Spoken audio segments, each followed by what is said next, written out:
Bueno, Miguel Ángel Ruiz, pues bueno, ya le conoceréis, es colaborador de Cuarto Milenio, también colaborador de Espacio en Blanco en Radio Nacional de España, Nueva Dimensión Cantabria, del Arca, bueno, y demás programas. También ha publicado en revistas como Enigmas y Año Cero, también unas publicaciones muy interesantes. Y hoy nos va a hablar, pues, de lo que más le gusta a él, creo yo, ¿no? Que es el tema de las conspiraciones, ¿no? Entonces nos va a hablar de la política, qué ocurre en los gobiernos, en la política, pero de una forma un poco más globalizada, ¿no? Y nos va a hablar de quizás algo que no es tan tangible, que no sale en los medios de comunicación, pero que quizás sí que sea muy real y que lo estemos sufriendo todos. Así que nada, con esta pseudo presentación que le acabo de hacer, me voy y os dejo aquí con Miguel Ángel Ruiz.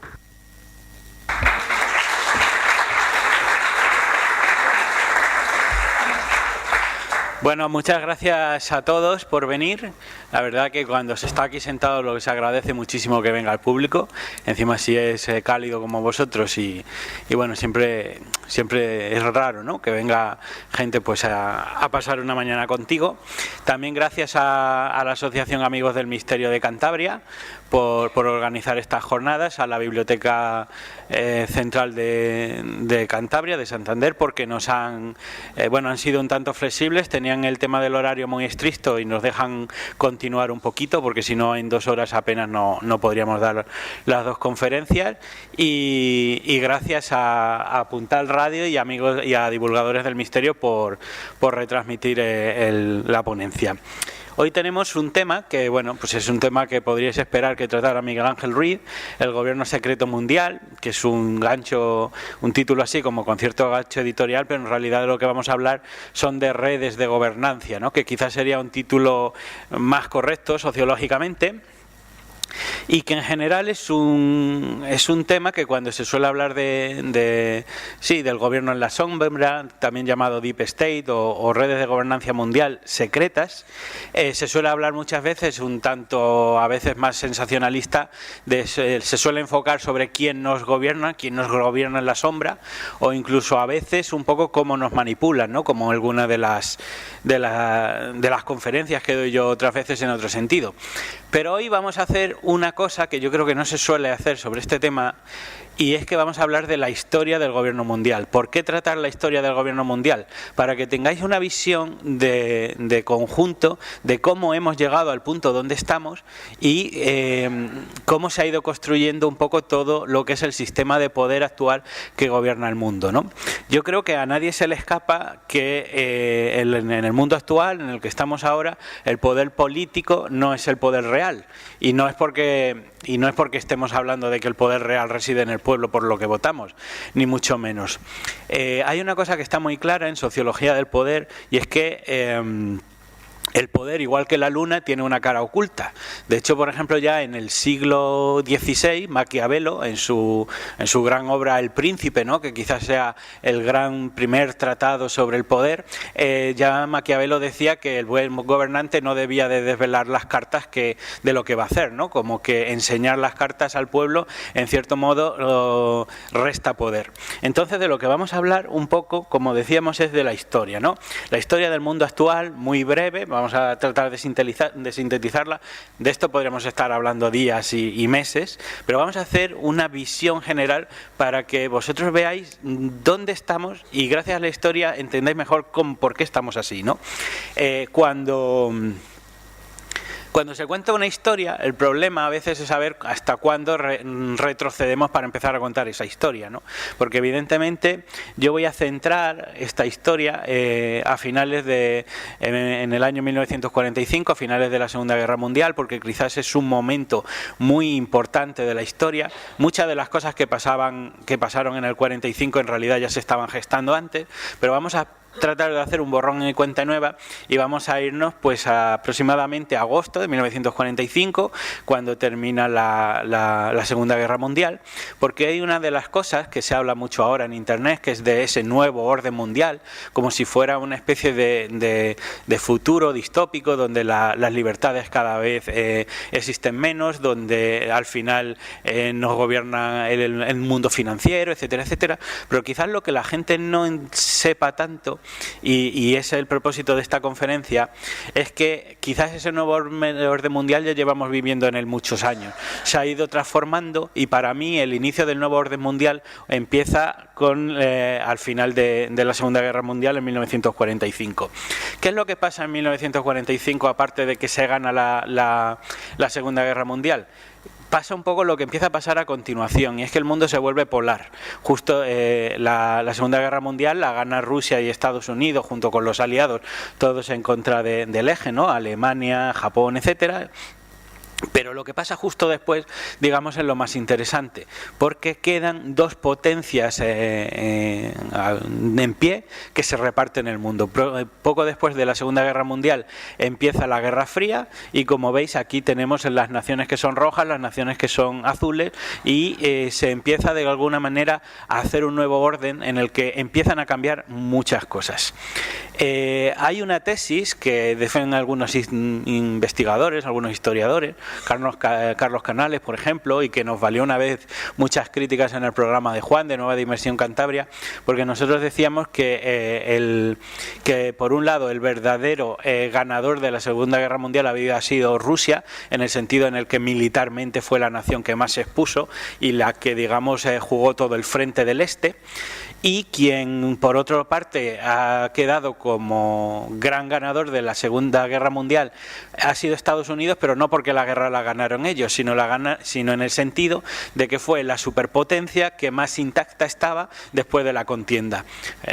Por lejanía, evidentemente la guerra no había ocurrido en América, sino había ocurrido en Rusia, y Rusia tenía Rusia y Europa tenían muchas más bajas que Estados Unidos. Entonces lo que tenemos es un país que de pronto se da cuenta que el mundo está destruido, el mundo civilizado, occidental, si lo queréis llamar, o sea, las grandes potencias que eran europeas están destruidas, Rusia también está muy tocada, y queda un país que por primera vez en la historia de la humanidad, gracias al transporte aéreo, a los barcos, al poder militar, tiene la capacidad de ser por primera vez en el mundo potencia mundial, pero no como podían haber sido los romanos o el Imperio Bizantino, sino un poder global. Y en ello se ponen este hombre que tenéis aquí, que es un nombre impronunciable, es polaco, me lo han dicho varias veces, creo que se llama Brzezinski, pero sé que lo digo mal, y este señor es una de las grandes mentes que construyeron el actual imperio. Veis que por otro lado en la mano tiene un rosario, es judío, y es una de las personas, uno de los grandes geoestrategas, que publica un libro en el que cuenta todo lo que pasó en esa época. Este libro, El Gran Tablero Mundial, digamos que es un libro de geoestrategia, que si lo leéis prácticamente parecen un poco las instrucciones del RISC, porque en el fondo es un poco de lo que va esto, y este libro, que me parece que es del año 98, vuelve atrás. ¿Qué es lo que pasa al final en ese momento?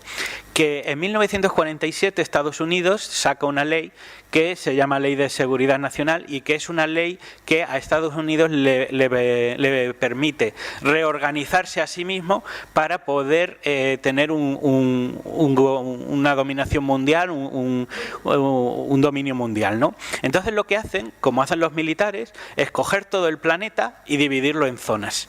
Es decir, hacen seis grandes regiones que van a ser aproximadamente los continentes. Hay una zona que no controlamos, evidentemente, que es la zona soviética, y lo que hacen es poner en marcha múltiples y diferentes planes que os voy a ir contando para, de alguna manera, ejercer un dominio político y militar sobre todo el globo. Si empezamos en este recorrido, lo primero que vamos a hacer es Latinoamérica y básicamente Estados Unidos. Lo que hacen en Latinoamérica es una estrategia de dominación militar mediante dictaduras. Aquí podemos ver cómo prácticamente desde ya en ese año 47 se empiezan a dar golpes de Estado en Nicaragua, en Venezuela, en Guatemala, en Chile, en Argentina, en Brasil, etcétera, etcétera. Todos ellos dictaduras que en el fondo eran afines a Estados Unidos, dictaduras que se distinguieron por ser muy sangrantes y que quizás culminaron ya más adelante, en la década de los 80, con lo que se llamaba el Plan Cóndor. El Plan Cóndor era un plan transnacional de cooperación de dictaduras en el que lo que hicieron fue, y esto es parte de lo del plan, que eso veremos que es una cosa que se va a repetir en más sitios, lo que hacen es combatir el comunismo en todos los sitios. Entonces, todo lo que hacen estas dictaduras es perseguir a los rojos, a los comunistas o a la gente que no pensaba como ellos. En el fondo es una forma de establecer, por un lado, poner gobiernos afines a ti, que te van a vender productos, que te van a dar materias primas y que van a hacer, te van a ayudar económicamente, y por otro lado son gobiernos que te van a ayudar en la defensa y en la lucha de tu territorio contra el otro, que es el enemigo natural, que es en este caso el comunismo, ¿no? Rusia. Estas dictaduras en Latinoamérica fueron terriblemente sangrientas, entre otras cosas porque especialmente Chile y Argentina, dentro de lo que era el marco del Plan Cóndor, tuvieron lo que ya se llamaron centros de detención clandestinos, que eran lugares operativos, como si fueran cárceles secretas, que podían estar en mitad de una ciudad y donde se detenía y se interrogaba a toda aquella gente que era o bien activista o bien sospechosa de ser comunista. Todo esto estaba auspiciado y construido por la CIA, y de hecho sabéis lo que son los famosos vuelos de la muerte, que fueron miles de argentinos secuestrados, drogados y lanzados al mar desde aviones en ese plan de lo que era la defensa de la geoestrategia de Estados Unidos. De hecho, Estados Unidos también fue el que ideó, bueno, eso lo habían hecho los nazis. De hecho, Estados Unidos copió muchas de ideas de guerra del nazismo en lo que era la figura jurídica de los desaparecidos, y los desaparecidos básicamente era gente secuestrados que no debía de haber ningún tipo de registro escrito en ningún sitio, aunque se encontraron algunos por errores, y prácticamente era interesante a nivel político, o sea, a nivel jurídico, judicial, porque un desaparecido, como no hay cuerpo, básicamente no le puedes encontrar, no puedes establecer denuncia, ni siquiera le declaras muerto, ¿no? Entonces, para que veáis cómo todo lo que era esa página tan oscura de la historia de Latinoamérica entronca directamente con el final de la Segunda Guerra Mundial. De África ni hablamos directamente, porque si esto lo hacían en Latinoamérica, África, que estaban quizás más, aquí hay un mapa de cómo fueron un poco los años en que los países de África se empezaron bueno, de que terminó la colonización, ¿no? La mayoría son de la década de los 60, hay muchos que son de 1960, 68, etcétera, etcétera. Básicamente, aquí no vamos a hablar ni de dominación, porque estos ya eran parte de Europa por sí. Estados Unidos, desde Costa de Marfil, etcétera, llevaba desde el siglo anterior llevándose esclavos para los campos de maíz en Estados Unidos. O sea que, quiero decir, dentro de lo que es el poder mundial, África ni siquiera representa casi un ejemplo de lucha. Y luego vamos, por ejemplo, por lo que es el tema del sudeste asiático, que el sudeste asiático era un elemento muy interesante, que además tenía como dos polos, ¿no? Al norte vemos que tenía lo que era también casi un imperio, que era, aparte de la Unión Soviética, China, ¿no? Como bueno, que digamos eran zonas que en Estados Unidos no tenía control. Abajo estaba Australia. Esto lo vemos así como si fuera en realidad planes de guerra, porque eran planes de guerra. O sea, esto es la manera de trocear y tomar control absoluto del planeta, y se hace a la medida que lo hacen los militares, es decir, con una descripción operativa hasta los últimos detalles, ¿no? De por zonas, por países, etcétera. El sudeste asiático, bueno, bueno, a lo que decía, al sur tenemos Australia, que era un aliado natural de la Commonwealth, de Inglaterra y Estados Unidos, con lo cual, digamos, es afín. Y entonces Estados Unidos lo que hace, igual que se hace en el RISC, es tratar de dar, o bien generar guerras internas en determinados países, o bien no se atacaba directamente, porque aquí ya se empieza a aplicar lo que es la doctrina de la Guerra Fría, que es una doctrina que, como tenemos armas militares y si luchamos abiertamente entre Estados Unidos y Rusia, el mundo se va al garete, pues entonces lo que se hace es que para cada país que se quiere desestabilizar, lo que hace es que se les financia, se les vende armas y de alguna manera se lucha bajo cuerda con lo que serían ejércitos del país, y el que gane, pues si ha ganado, digamos, el lado pues de Estados Unidos, ese país sería territorio estadounidense por extensión, y si es Rusia, pues al revés, ¿no? Entonces, en esa época ya vemos que lo primero que hay que son las guerras de China, 1949, del 45 al 49, Birmania, Corea, Vietnam, etcétera. Básicamente lo que se hace es lo mismo que en el RISC, cuando el popular juego de mesa, si tú ves hacia dónde quieres ir, lo que vas es desestabilizando a aquellos países que son frontera. De hecho, si vosotros veis, por ejemplo, cómo ha cambiado el mapa de Europa desde 1990 aproximadamente hasta la actualidad, veis como primero tenían... Bueno, ya iremos un poco a África, pero a Europa, pero veis como lo que eran primero todos los países que eran del Pacto de Varsovia, del telón de acero, que se los quitamos, y luego hemos ido haciendo guerras en Afganistán, guerras en Georgia, guerras en Serbia, etcétera, etcétera, lo último en Ucrania, etcétera, ¿no? Y luego finalmente Oriente Medio, que Oriente Medio también es sería extensísimo hablar de Oriente Medio, y quizás yo creo que es el aspecto que más suele conocer la gente de guerras patrocinadas por Estados Unidos, no solamente porque cualquiera que tenga una memoria muy reciente por lo menos recuerda dos guerras en Irak, pero quizás hay una cosa muy importante, que es la creación del Estado de Israel en 1948, que se le usa como elemento de control militar de toda la zona, porque sabéis pues la relación especialmente entre el conflicto no solamente con los palestinos, sino con el resto del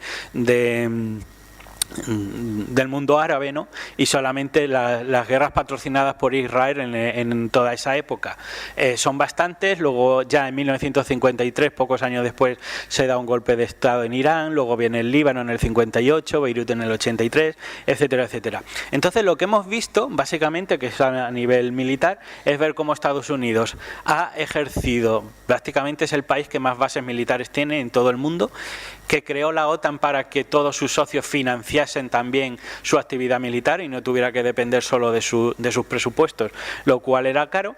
Pero al final lo que vemos es que nosotros también aquí en Occidente estas noticias nos las suelen plantear de tal manera que no unamos todas estas directrices maestras, porque yo, por ejemplo, pues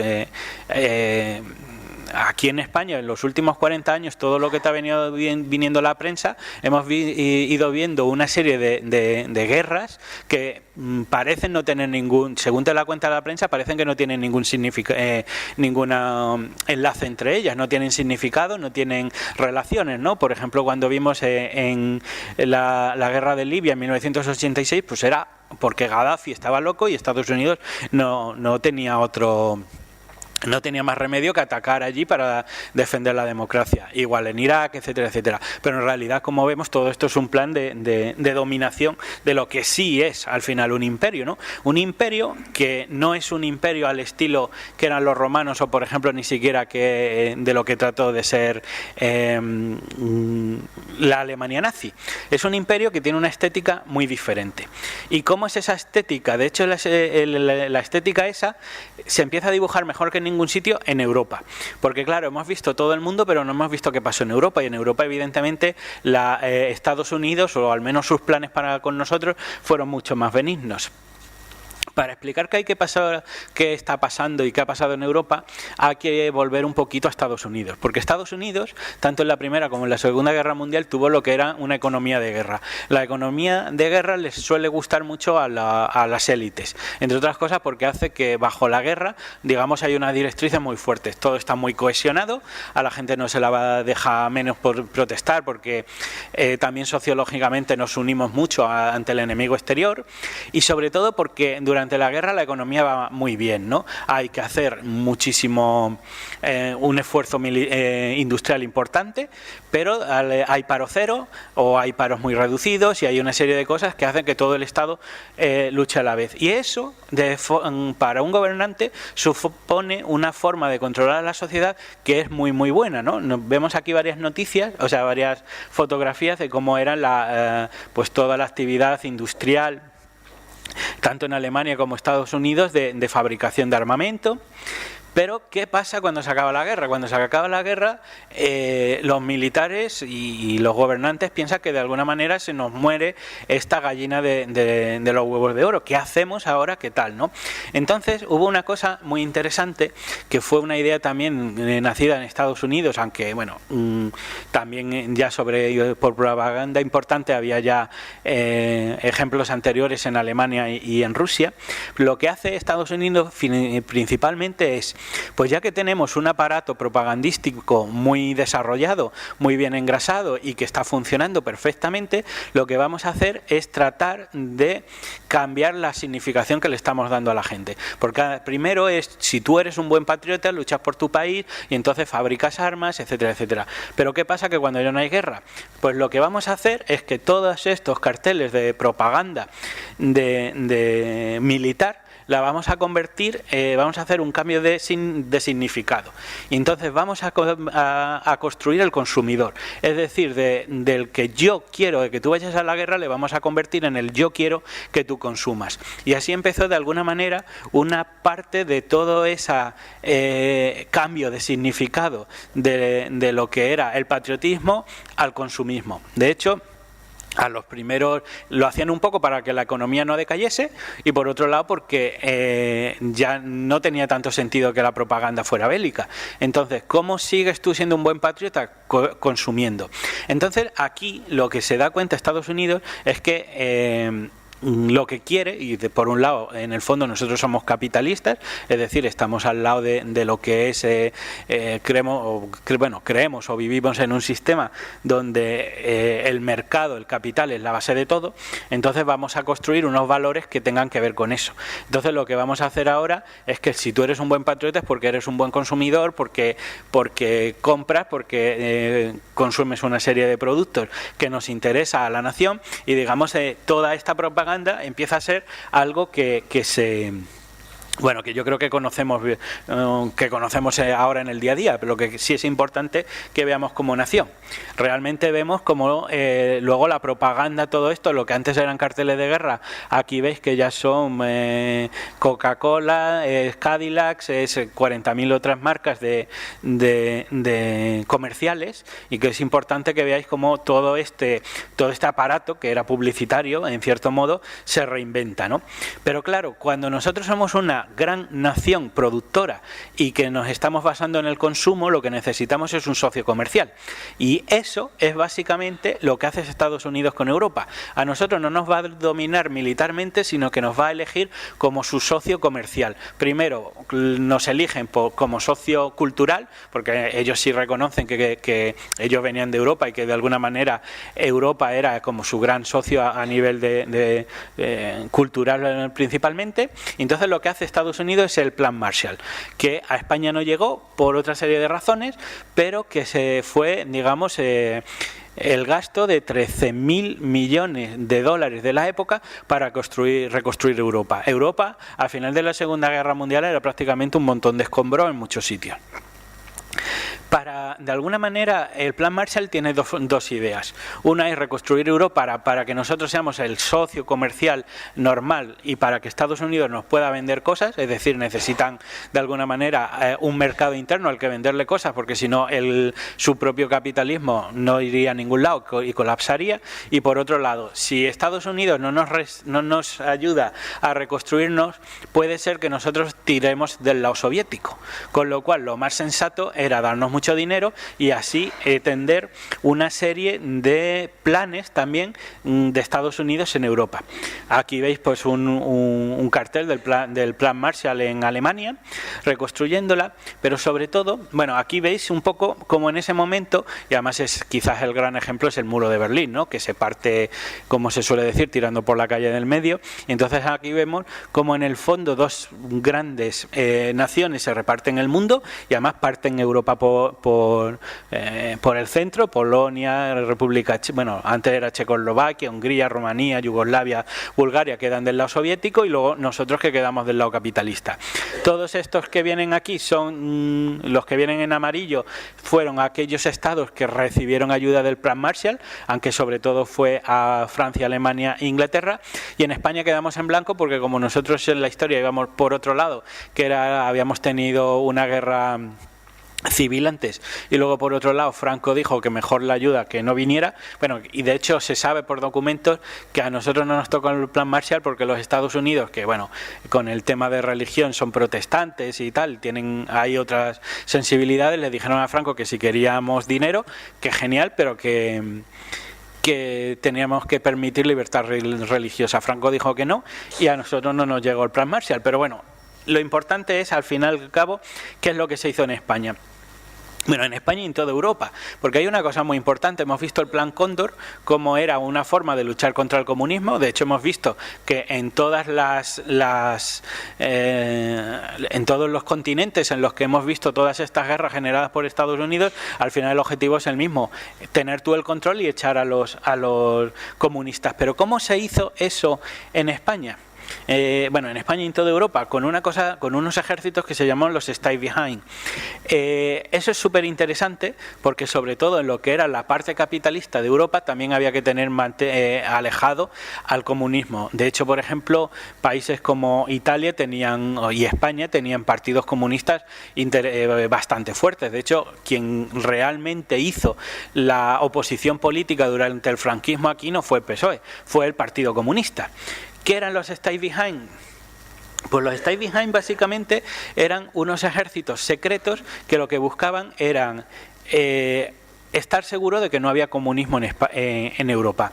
En Italia lo hicieron mediante la participación de falsos atentados terroristas atribuidos a grupos de comunistas como las banderas rojas para provocar desafección en la gente y que dijeran, joder, pero si es que los comunistas son esos que ponen bombas, de tal manera que polarizaran todo el espectro político hacia la derecha y de alguna manera los partidos comunistas fueran residuales en Europa y no se pudiera llevar Europa al comunismo por parte de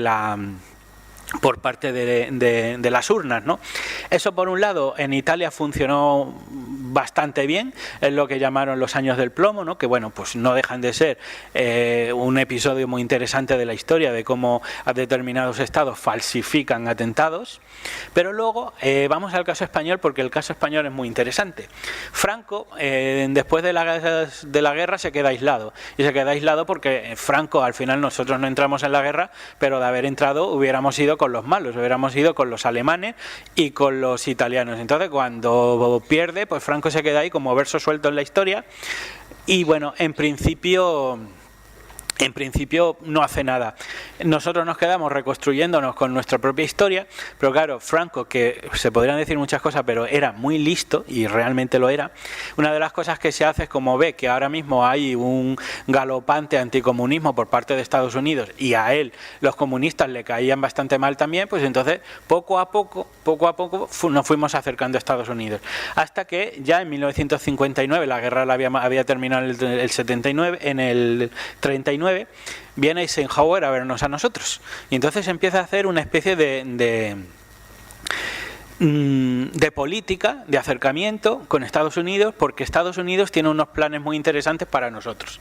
Lo primero, bueno, de esta época vendrán algunos acuerdos, bases militares, y lo que os pido es que centréis no sé si ve el ratón aquí, sí, que veáis a este señor, que es Burton Werners, que en esta foto, digamos, se hizo famoso por estar así como que se le ve ahí muy de cerca en esa cumbre, y este señor vendrá 2 veces más a España, otra con Nixon en 1970, y luego sobre todo una visita que ya vino Vernon Walters solo a hablar con Franco en 1972. Y Vernon Walters venía enviado por su presi, por Richard Nixon, donde le vendría básicamente a preguntarle a Franco que qué iba a pasar con España después de la muerte de Franco.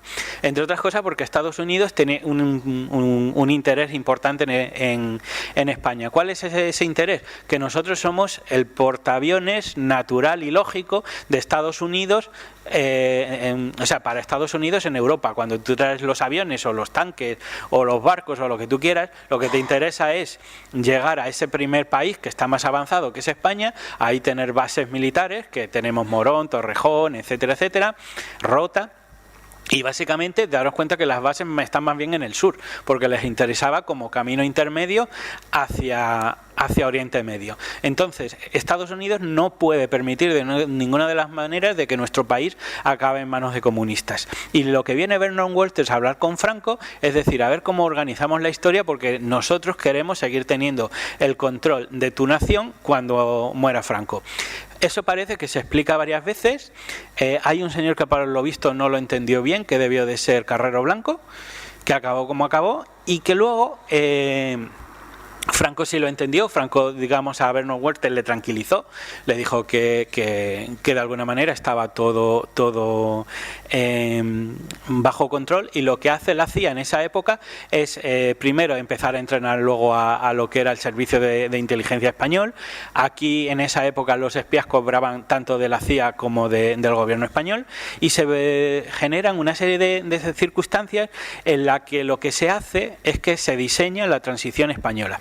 Y se la diseña para que nunca entrara en manos de los comunistas y todo entrara como quería Estados Unidos. Entonces lo primero que hacen es cargarse al Partido Comunista, en cierto modo, y lo que hacen es reflotar al PSOE, que además lo hicieron también en Portugal, financiándolo desde la Internacional Socialista en Alemania. Le dan mucho dinero a una persona que aquí tenemos, que trabajó para la CIA en esa época, que era Felipe González. Felipe González, de nombre en clavo Isidoro, en esa época, cuando el tema de antifranco, en realidad es lo que querían básicamente era un PSOE que había estado prácticamente inactivo durante la dictadura, pues que fuera al final el primer gran partido. Y este señor, que fue el que dijo OTAN de entrada no, o por ejemplo Javier Solana, que había pasado de encabezar las manifestaciones anti-OTAN a que acabó siendo su secretario general. Eso lo podéis mirar en internet. Entonces, básicamente, es un poco la idea, y el caso de España lo particularizo un poco porque es el nuestro, para que veáis todos estos tentáculos entre diplomacia secreta y militar, ¿no? Como estos tentáculos son tan terriblemente largos en todo eso, ¿no? Y al mismo tiempo de todos estos planes militares que acabo de contar, lo que hace Estados Unidos al mismo tiempo es crear una red de redes de gobernanza. En esta época se crea la OACI, que es la Organización de Aviación Civil Internacional, que lo que hace es coger un marco común a todos los países. Toda la aeronáutica que conocemos ahora se diseña entonces, en cierto sentido, para poder tener en ese capitalismo, digamos, un marco en el que todos los países a nivel de tránsito aéreo se organizan igual. La Organización Mundial de Salud, la OTAN, la SEATO, que era una OTAN asiática pero para el lado asiático, la UNESCO, etcétera, etcétera. Entonces, si os dais cuenta, y bueno, un poco más tarde saldría el Banco Mundial, el FMI, etcétera, etcétera, y son todos organizaciones que bajo una especie de capa de pluralidad, etcétera, etcétera, etcétera, en realidad están trabajando para los intereses de Estados Unidos, pero son como ligas de naciones, ¿no? Entonces Estados Unidos no tiene una dominación tan militar en todos sitios, sino que además se viste un poco de esa democracia. Hay un sociólogo que se llama, bueno, se me ha ido el nombre ahora, a Herbert Marcuse, que dice que cada dominación tiene una estética y que por tanto la dominación democrática, perdón, sí, tiene una estética democrática, lo que viene a decir que en el fondo, aunque nosotros confundamos el hecho de la democracia con votar una vez cada 4 años, en realidad no tiene nada que ver. Aquí hay miles de formas de ir manejando el planeta entero de unas maneras más o menos discretas. Al mismo tiempo que se hace la UNESCO, la OTAN, etcétera, la Organización Mundial de la Salud, más tarde venía, por ejemplo, la Organización Mundial del Comercio en 1996, que son formas de dominar estados, o con el FMI, ¿no? De quien pues, ya hemos visto, por ejemplo, el caso de Grecia, de que quien no baila a tu son le recortas el dinero y te le cargas. Al mismo tiempo, Estados Unidos crea una red de think tanks, que son otros elementos muy interesantes, pero quizás del mundo de la conspiración y el misterio los más famosos sean estos 3 últimos, Bilderberg, la Trilateral, y otro que es el CFR, que básicamente son al mismo tiempo como las otras ligas de organizaciones, pero de diplomacia secreta. El Club Bilderberg no es el Estado que domina el mundo, es digamos, es una especie de organización de diplomacia secreta y paralela, con lo cual lo que tú no haces es un poco como lo que contaban en el Evangelio Cristo, ¿no? De que no sepa tu mano izquierda lo que hace la derecha. Hay cosas que se hacen a nivel público y otras que se hacen a nivel privado, a nivel secreto. Y las dos manos van a lo mismo. En el fondo funciona así el mundo, ¿no? Entonces, lo que estamos viendo ahora es un concepto de sociología del poder que se llama el gobierno red, por eso decía yo que es más correcto hablar de redes de gobernancia, en el que muchas redes simultáneas trabajan un poco con los mismos objetivos, pero sin hacerlo tan evidente, ¿no? ¿Y cómo es ese elemento general de influencia en la política que se suele usar? Por lo que son los think tanks. Los think tanks es importante porque votar no es gobernar. Nosotros tendemos a confundir el voto con la democracia, porque votemos una vez, nosotros tenemos capacidad de voto, pero no capacidad de decisión. ¿Qué significa eso? Significa de que si bien nosotros elegimos partidos, los ciudadanos ahora mismo estamos excluidos de las tomas de decisiones que toman esos partidos. Eso se hace de otra manera. ¿Y cómo se hace? Gracias a los think tanks. Entonces, nosotros votamos, pero no establecemos políticas. Nosotros no decidimos si los aeropuertos o la sanidad se van a privatizar, y no decidimos si el gasto militar sube o baja. Simplemente votamos, damos una especie de carta blanca a un partido que hace lo que quiere. ¿Quiénes sí deciden sobre las políticas de los partidos? Pues básicamente los think tanks, que es lo que llamamos tanques de pensamiento, que serían grupos de expertos que de alguna manera son los que diseñan esas políticas. Hay think tanks que son internacionales, con unas ramificaciones tremendas, y luego hay think tanks que de alguna manera son de partido. Hay think tanks que están, por ejemplo, asociados al Partido Popular, otros think tanks, por ejemplo, la Fundación Ideas, que está al partido, al PSOE, etcétera, etcétera. Más o menos tienen sus favoritos, ahora explico eso otro. Tienen sus, digamos, cada partido tiene un poco sus think tanks, pero lo importante es que muchos de esos think tanks están operados, reciben financiación y reciben ideas, y muchas veces hasta publican ideas que están en artículos y historias que son políticas y son cosas que acabarán siendo en el futuro nuevas leyes, pero que vienen de Estados Unidos también. De Estados Unidos, y vamos, en todo esto de la globalización deberíamos de hacer casi 2 trozos. Primero lo que es la parte esa más antigua, que es después de la Segunda Guerra Mundial, pero luego ya con la globalización financiera a partir de los años 70, 80, ya no hablamos solo de Estados Unidos, sino del capital en general. ¿Y quiénes son estos grupos? Aquí os lo cuento usando dos titulares de prensa. Son organizaciones independientes que suministran conocimiento político y relevante a partir de instituciones y medios de comunicación, que de alguna manera son también estos think tanks a veces quien decide qué líneas editoriales toman determinados medios importantes de comunicación. Hay unos 6.000 en el mundo y en España 55 próximas a partidos, FAES, ideas, etcétera. Entonces, ¿cuál es el problema? Que el 80% de los think tanks más influyentes del mundo no desvela quién los financia. Entonces, aquí tenemos, al final llegamos a esto, que como decíamos, cuando hablamos de redes de gobernanza mundial, hablamos de muchas redes simultáneamente. ¿Por qué sabemos que determinado grupo o que determinada... porque aunque hablamos de dominación, me podéis decir, bueno, pero nosotros vivimos en una sociedad libre, yo más o menos hago lo que quiero. Exactamente, tú haces lo que quieras, pero con un tema. Es que para hacer algo y que tenga calado en el mundo necesita financiación. Y la financiación, ¿quién la tiene? Si tú te vuelves relevante para la sociedad es porque tienes financiación. Entonces, ¿cuál es el gran filtro de establecer cómo domino yo en el mundo solamente aquellas opciones que me interesan? A través de la financiación. Entonces, si yo de pronto soy menganito, hago un nuevo partido político y me dejo una coleta, etcétera, etcétera, yo si no tengo financiación no me va a oír ni mi madre. Ahora bien, teniéndola, pues esos son medios de comunicación, entrevistas en televisiones, etcétera, etcétera, etcétera, medios, todo, ¿no? Y así es un poco cómo funciona en el fondo todo este conglomerado. Luego hay otras, que por ejemplo este es George Soros, el gran financiero, etcétera, etcétera, que se dedica a desestabilizar gobiernos aquí o allá, según le interese. Otro, como decíamos, el CFR, que digamos es un poco, quizás son la joya de la corona de estos grandes think tanks. Estos son famosísimos porque uno es Henry Kissinger, que era, digamos, el que diseñó gran parte de las guerras de cuando estaba McNamara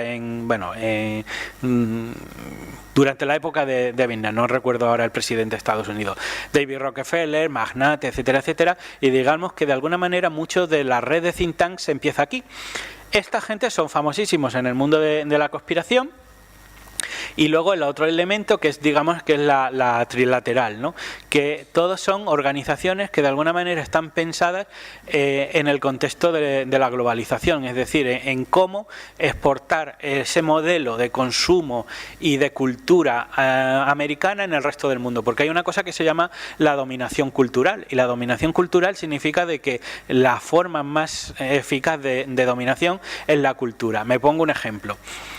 Todos nosotros sabemos lo que es el American Way of Life, todos sabemos lo que es cómo son las hamburguesas, nosotros sabemos lo que es ir, no sé, los autocines y bueno, y ahora un poco menos, porque muchas de esas cosas han llegado a formar parte de nuestro país, pero muchas de ese tipo de cosas antes solo las conocíamos en las películas. ¿Qué es lo que pasa? Que Estados Unidos tiene un motor Hollywood, que decir, no, es un motor de la cultura, sí, pero al mismo tiempo es un motor de propaganda, porque cuando tú ves la Coca-Cola, el Marlboro, los jeans, los otros, etcétera, etcétera, que lo que estás haciendo es volver familiar a todo el resto del planeta con unos productos que cuando tú llegas y desembarcas con las empresas están deseando comprarlos, con lo cual es otra forma de establecer la hegemonía de Estados Unidos.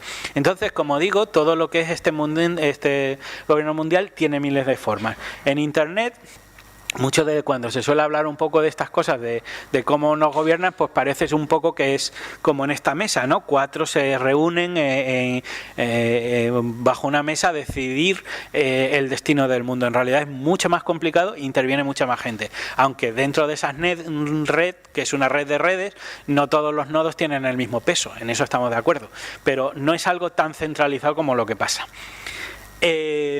Y ya acabando casi, porque sí, para Es que es un tema del que podríamos estar hablando horas y como íbamos a tener poco tiempo porque prácticamente eran 2 horas para todos, os he contado muchas cosas, cómo funciona todo, muy breve, lo sé.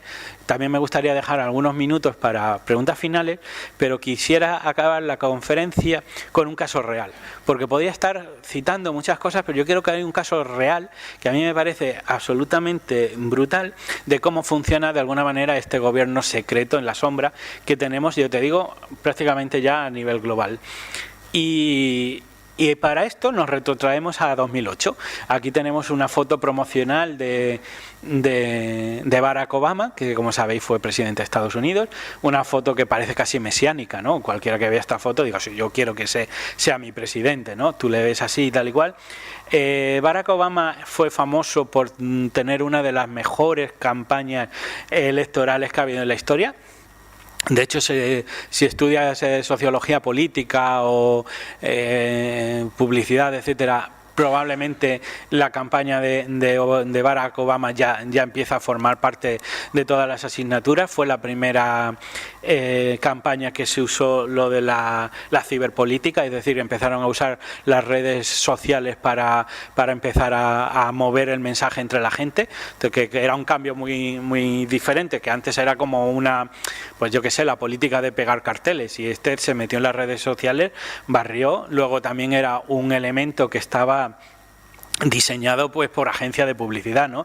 El Yes We Can, una cosa muy sencilla, etcétera. Y la verdad que Obama en su momento ilusionó mucho, dentro y fuera de Estados Unidos. En Estados Unidos principalmente porque estaban de George Bush hasta la médula, de las guerras de Irak, etcétera, etcétera, y de pronto un hombre de color, un negro en la Casa Blanca, o sea, eso era como el gran símbolo de protesta de años, ¿no? Porque si, yo qué sé, desde los campos de algodón de Virginia, de los esclavos de color, a que de verdad Estados Unidos por primera vez estuviera presidido por un hombre de color, o sea, eso era algo brutal. Y a nosotros, por otro lado, de hecho, en los mentidores de conspiración se hablará, ¿le matarán como a Kennedy? Porque, claro, al ser de color ya se sabe las élites si son racistas, si no, etcétera, etcétera.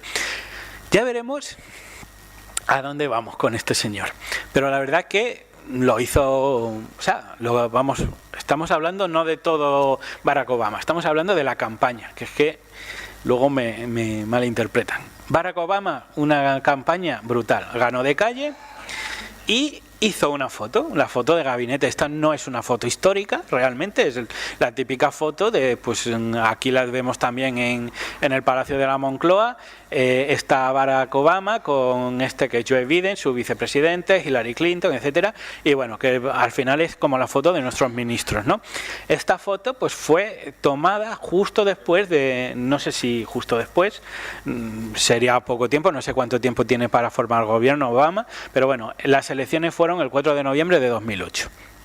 Entonces, pues nada, todo el mundo allí con la banderita republicana, pero claro, años después supimos que esta foto tenía una intrahistoria que es muy de deep politics, de política profunda, de intrapolítica, de cosas que suceden, son muy importantes, pero no nos llegan a nosotros.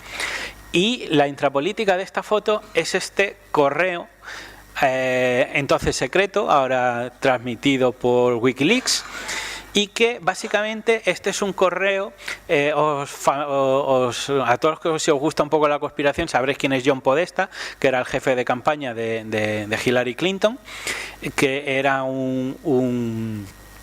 Wikileaks lo que sacó es un montón de correos de ellos filtrados y tal, donde se cuentan todo tipo de cosas, y entre esos correos a mí hay uno que me resulta particularmente interesante, que es un correo de Michael Froman, no he puesto la foto, error, de Michael Froman, que es el CEO, el presidente de Citigroup. Citigroup sabéis que es, junto con Goldman Sachs y otros muchos, uno de los bancos más poderosos del mundo.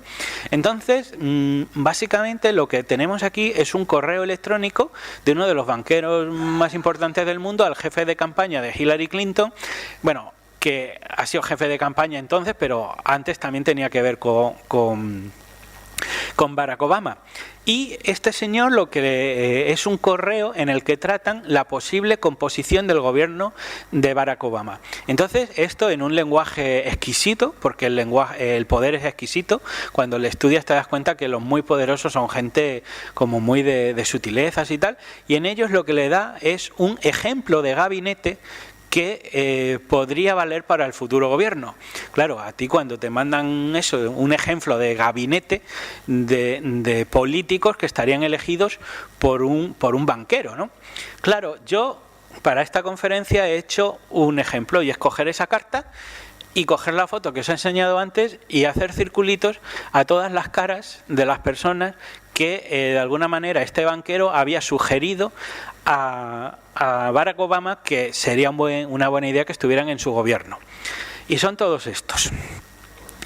No voy a decir que sean la mitad, pero son todos gentes que tenían un pasado, muchos de ellos relacionados con la banca, otros no. Pero a mí hay una cosa que me parece totalmente increíble, ¿no? Y es como un banquero se permite de alguna manera tener esa desfachatez, o lo que hay que ver es, en realidad lo que hay que ver es toda la intrahistoria de que un banquero te mande una propuesta de candidatos. De todos los que mandó, por lo menos la mitad fueron elegidos y prácticamente esa mitad son una mitad de todo el gobierno, está hablando de nuevos ministros. Entonces, de esa foto de quienes no quedan, que sería esto, prácticamente si pasamos de una foto a otra, vemos que nos queda Joe Biden, que por otro lado era lógico que estuviera ahí porque era vicepresidente ya, o sea, estaba como muy puesto. Barack Obama iba a estar claro, y Hillary Clinton, que también era la gran candidata, o sea, esos tres no hacía que contar con otra cosa. Luego tenemos los dos de las estrellitas que son republicanos, que eso es como si hubiera dos ministros del PP en un gobierno del PSOE, que también es absolutamente desconcertante, y quizás el único que hay aquí, el de este que le he puesto en azul, que yo creo que a lo mejor es el único que se merece, vete a ver también qué historia tiene detrás, porque ese es un premio Nobel de Física. Y es un premio Nobel de Física y está en el área de energía, que también ole. Pero por otro lado, dices tú, bueno, las caras que faltan, ¿son porque a Obama le dejaron elegirlos o son de otros bancos que no tenemos otros emails? Lo más importante de todo esto es que vamos, la fecha. Hablábamos de que esto había pasado el 4 de noviembre, pero el email de Frontman es del 6 de octubre. Es decir, más o menos Obama tenía encima de la mesa un mes antes de ser elegido la que iba a ser gran parte de su gabinete de gobierno, porque se lo habían mandado los banqueros. La pregunta al final es decir, ¿quién manda en Estados Unidos? Entonces, si tú te das cuenta que esto es un poco lo que decía Mario Conde, que nosotros cuando un político desde el día 1 que es elegido le vemos como una hoja en blanco, como alguien que hará o no hará cosas, en realidad no es una hoja en blanco, es una hoja, es más bien una hipoteca, porque él está hipotecado con tantos favores que debe, que prácticamente lo que va a hacer el resto de su legislatura es devolver favores. Precisamente para eso lo pone. Entonces la pregunta es, ¿para quién trabaja Obama? A mí se pueden hacer muchas cosas, ¿no? Yo creo que lo más importante, sobre todo, es un poco para quién trabaja Obama, que eso no lo vamos a saber, pero que desde luego no era un poco quien tenía puesto o quien nosotros pensábamos que era. Yo quería terminar la conferencia con una pregunta. Si esto de que un banquero te mande por correo electrónico la mitad de la elección de tus ministros, que es algo tan básico, pues fíjate en qué otras cosas no mandarán. Pero si esto pasa en el país y con el presidente más poderoso de la Tierra, ¿qué no pasará en el resto de países del mundo? Con lo cual yo creo que se ríen de nosotros. Muchas gracias.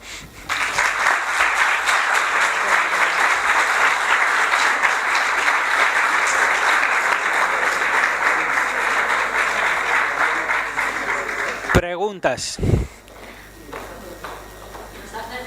¿Y no pueden ser los Illuminati los que de verdad gobiernan o los reptilianos? No. Siguiente pregunta.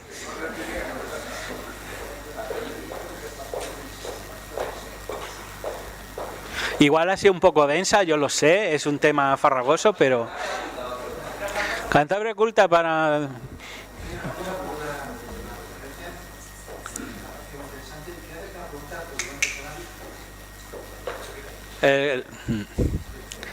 Empieza de nuevo.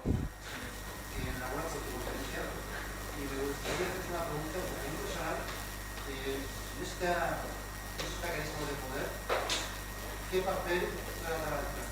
¿Es un outsider? ¿Es un elemento nuevo? ¿O forma también parte de este mundo? Yo no lo tengo tan claro, la verdad, porque parecía al principio como alguien que no venía de nada. También es alguien que en cierto modo ha puesto mucho de su propio dinero. En el fondo lo que viene a mostrar es que quien tiene dinero puede llegar al poder, porque al final se trata de tener dinero para comprar medios de comunicación, que en el caso de Trump le ha sido muy en contra, por otro lado, pero para tener dinero para campañas, para producir todo. También en Donald Trump es alguien que para mí es un político de los llamados de la sociedad del espectáculo. Donald Trump podrá ser muchas cosas, pero por ejemplo a Hillary Clinton se la comía, entre otras cosas porque Donald Trump era alguien que decía las cosas muy claras. O sea, en el sentido de que tú, por ejemplo, tienes estos políticos, pues ahora no, porque que si el déficit, que si tal, y en ese sentido es que Donald Trump a debate se los comía. Se los comía porque él decía prácticamente lo que quería la gente oír, que era, su lema era MAGA, de Make America Great Again, es decir, vamos a dejarnos de tonterías. Y entonces es alguien que en el fondo era como una especie de lo mismo que ha sido aquí el 15M, el descontento de la gente con la globalización económica, pero llevado a un punto de derechas, que es lo que ha hecho, pues fuera de aquí los inmigrantes, pero un gobierno muy concreto, que luego básicamente no puede cubrir. ¿Quién tiene este hombre detrás? Bueno, no lo sé. A ver, que estas redes funcionen así no significa que en un momento alguien no te pueda desafiar. De hecho, hay muchos ejemplos de desafío al poder. Hay, por ejemplo, hemos tenido a Cuba, tenemos a Venezuela, tenemos a Irán, hay países que se levantan y hay gente también aquí o allá que de alguna manera pues desafía el poder. Que en el fondo lo importante no es tanto para quién trabaja Trump, porque eso quizás todavía no lo sepamos, si es verdad que tiene conexiones con Rusia. A lo mejor esto lo sabemos de aquí a 10 años, porque la historia también tiene que pasar muchas veces tiempo para que la interpretemos. O sea, esto de que pasa a veces en Internet, de que pasa algo y 5 minutos después ya hay teorías que lo explican todo, no, o sea, necesitamos documentarnos. Pero lo importante quizás no es tanto de que gobierne Trump, sino que si Trump se sale del camino que tiene marcado para él, cómo le quitan del medio y cómo le neutralizan. Eso sí sería una anomalía, no tanto que llegue, sino que luego dentro, porque yo te digo una cosa, al final, y esto quien sea un poco...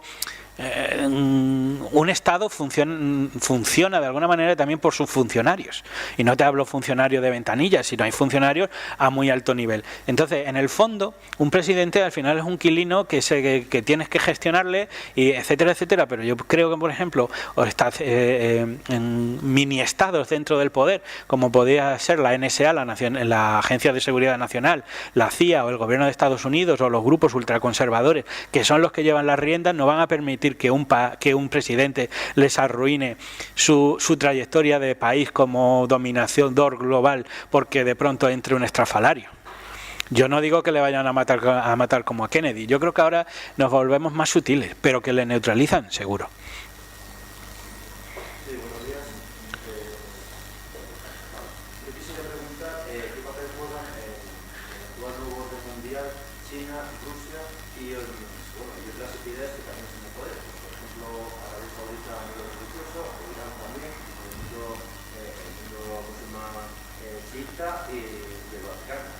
Bueno, vamos a empezar la conferencia otra vez, porque realmente eso que me dices es para hacer otra conferencia, cada uno de esos polos, pero muy sencillo.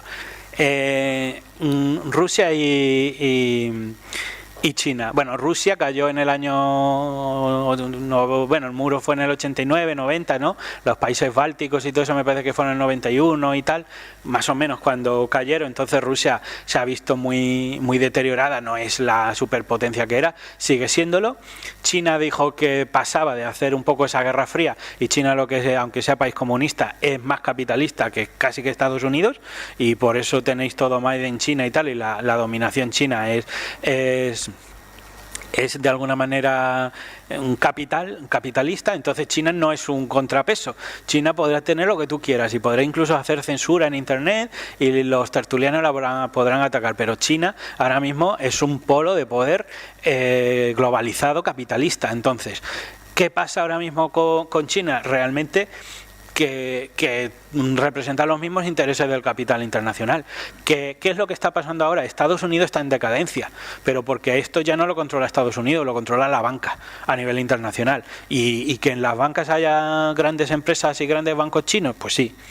De hecho, es que el primer gran banco chino, que es el HSBC, que es el Hong Kong, tal, no sé qué, que lo crearon los ingleses para gestionar todos los intereses del opio, porque con la guerra del opio que tuvieron allí a finales del siglo XIX, ese banco nació para gestionar el dinero ganado con el opio y con la droga. Entonces, realmente, ¿cómo ha ido evolucionando eso? Pues que China al final es parte de lo mismo, ¿no? Arabia Saudita es el aliado natural de Estados Unidos en Oriente Medio y gran parte de quien establece ese fundamentalismo ahora de la guerra y de todo el tema del yihadismo y tal, pero siempre ha sido un socio de Estados Unidos. Y el Vaticano, pues mira, a mí el Vaticano, toda la gente, no, es que el Vaticano tiene mucho poder. Oye, pues mira, los tiempos van cambiando. ¿Que los curas tienen poder? Sí. ¿Que son un polo de poder mundial? No. Luego tienen poder en el sentido de que tienen bancos y tienen cosas, pero es que aquí hay 50.000 elementos todos a la vez, ¿no? Yo básicamente, cuando tú quieras saber quién ostenta el poder, hay una geografía del poder o hay una anatomía del poder. ¿Y cuál es esa? Muchas veces los edificios. Tú ahora mismo mira una iglesia moderna de estas que hacen con ladrillos, que parece una discoteca nueva, y tú mira cómo son los bancos que hacen ahora los grandes bancos. En el pasado, que había una iglesia, una parroquia o a veces una buena iglesia, incluso en cada pueblo de España, de toda la cristiandad de Europa y ciertos modos, eso era una multinacional. Y era en sitios donde prácticamente no había un duro, pero había una iglesia estupenda. Ahora mismo no es así. O sea, ahora mismo realmente... Y no les quiero quitar poder, o sea, el Vaticano realmente a nivel diplomático, etcétera, etcétera, pero no es quien controla los designios del mundo. Y creo que te he contestado a todas. ¿Alguna pregunta más? A ver. ¿Sí?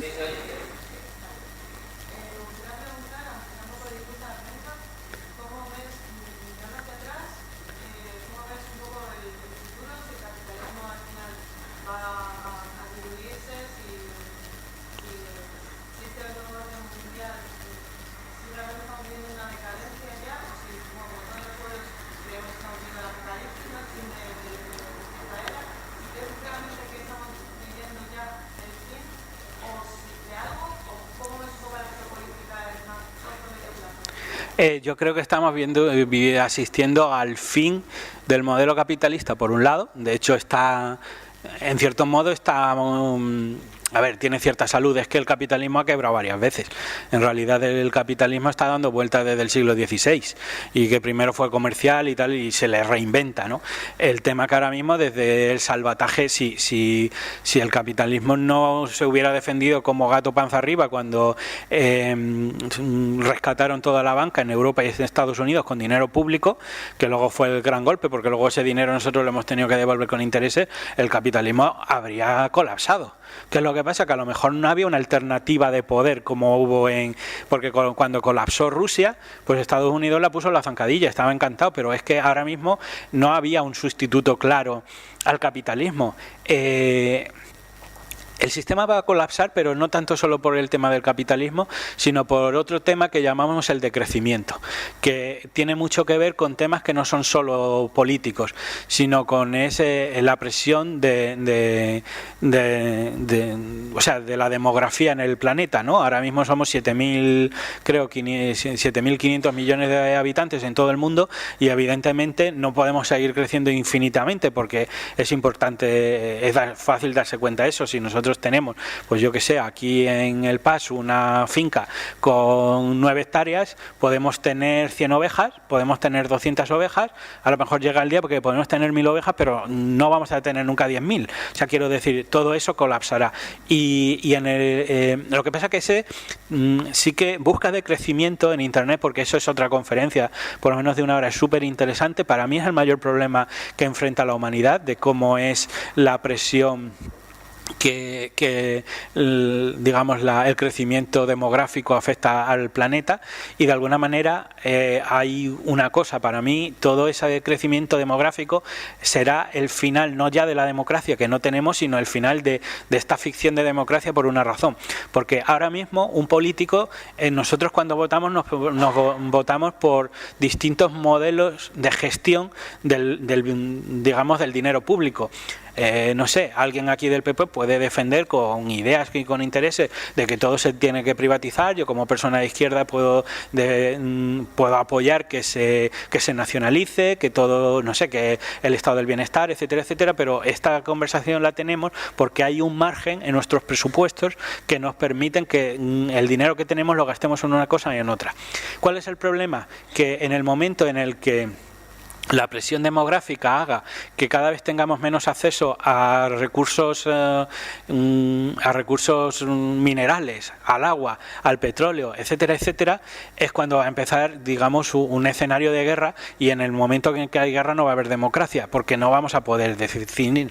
Aquí hay una cosa muy importante, ¿no? Que por ejemplo ya a África le están hay compra de intereses privados del agua de África. Entonces yo tengo aquí una pregunta: si por ejemplo en España tuviéramos una importante escasez de agua y Marruecos o Argelia o todo el Magreb se la íbamos a dejar, o sea, nosotros simplemente íbamos a respetar que esos países tienen ese agua.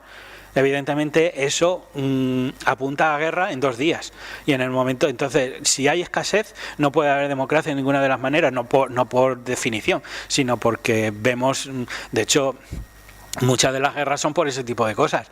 Las guerras de Irak tú las podrás llamar de armas de destrucción masiva, pero eran guerras de carestías y de control, ¿no? Entonces yo creo que a la larga ese mundo sí que se tiene que repensar, ¿no? Y además la economía está basada en la idea de crecimiento infinito. Siempre tenemos que crecer. O sea, si este año hemos subido un 3%, el año que viene tenemos que subir un 4% y el otro un 3%. Siempre tiene, cuando tú ves las listas, los ciclos económicos acumulados de crecimiento de los últimos 2 años, o sea, en 200 años, te das cuenta que el mundo no puede seguir creciendo infinitamente. Si ahora mismo en España se vende, no sé, voy a decir una burrada, 1 millón de coches por año, no podemos pretender que al año que viene se vendan un 2% más, pero no podemos pretender que eso siga ocurriendo hasta 2100, año 2200, es decir, no podemos ser que aquí en el año 1150 se compran y se vendan 15 millones de coches en España.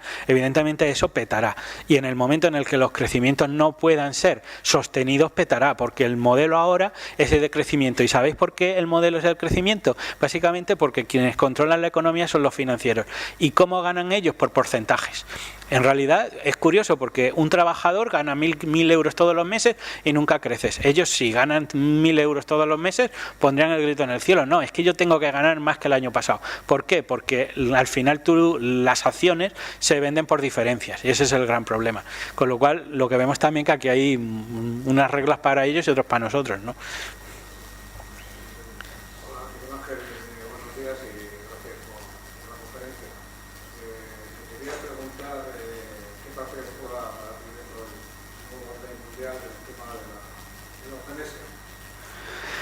Bueno, yo creo que lo de la eugenesia realmente no hay evidencia de que se esté proponiendo, o sea, de que se esté haciendo. Y si se hace no funciona.